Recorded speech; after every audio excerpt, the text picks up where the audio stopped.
Banana pancake செய்கிறதுக்கு எடுத்து வச்சுருந்த 2 பனானாவை வந்து கட் பண்ணியிருக்கிறேங்க. அதை ஜாருக்குள்ளே சேர்த்துக்கிறேன். 3 டேபிள் ஸ்பூன் ப்ரௌன் சுகர் சேர்த்துக்கிறேங்க.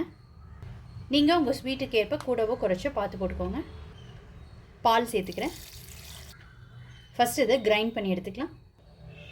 இந்த மாதிரி கிரைண்ட் பண்ணி எடுத்துக்கிட்ட பிறகு இப்போ இதில் மாவு சேர்த்துக்கலாம். கோதுமை மாவு 1 கப் சேர்த்துக்கிறேன். இதில் இன்னும் கொஞ்சம் பால் சேர்த்துக்கிறேன். மறுபடியும் கிரைண்ட் பண்ணி எடுத்துக்கலாம். மாவு சேர்த்து கிரைண்ட் பண்ண பிறகு கன்சிஸ்டன்சி வந்து திக்காக இருக்குது. ஸோ இன்னும் கொஞ்சம் பால் சேர்த்துக்கிறேன் கன்சிஸ்டன்சி அட்ஜஸ்ட் பண்ணுறதுக்காக. நீங்கள் பாலுக்கு பதிலாக தண்ணி சேர்க்கறதுனால சேர்த்துக்கலாம். இந்த மாதிரி ஃபைனாக அரைச்சி எடுத்துக்கிட்டாச்சுங்க.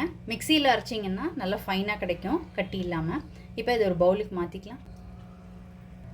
இதில் கொஞ்சமாக பேக்கிங் சோடா, உப்பு கொஞ்சோண்டு, வெண்ணிலா எசன்ஸ், இது எல்லாத்தையும் ஒன்று சேர்த்து கலந்து விட்டுக்கலாம். இப்போ பேன் கேக்ஸை ரெடி பண்ணிக்கலாம். இப்போ ஒரு தவா ஹீட் பண்ணியிருக்கிறேங்க. இதில் எண்ணெய் இல்லாட்டினா நெய் தடவிக்கோங்க.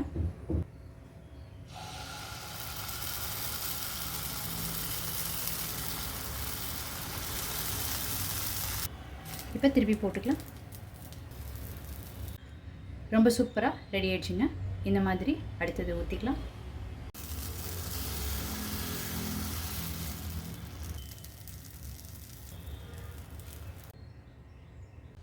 ரொம்ப சூப்பராக பனானா பேன்கேக்ஸ் ரெடி ஆகிடுச்சுங்க.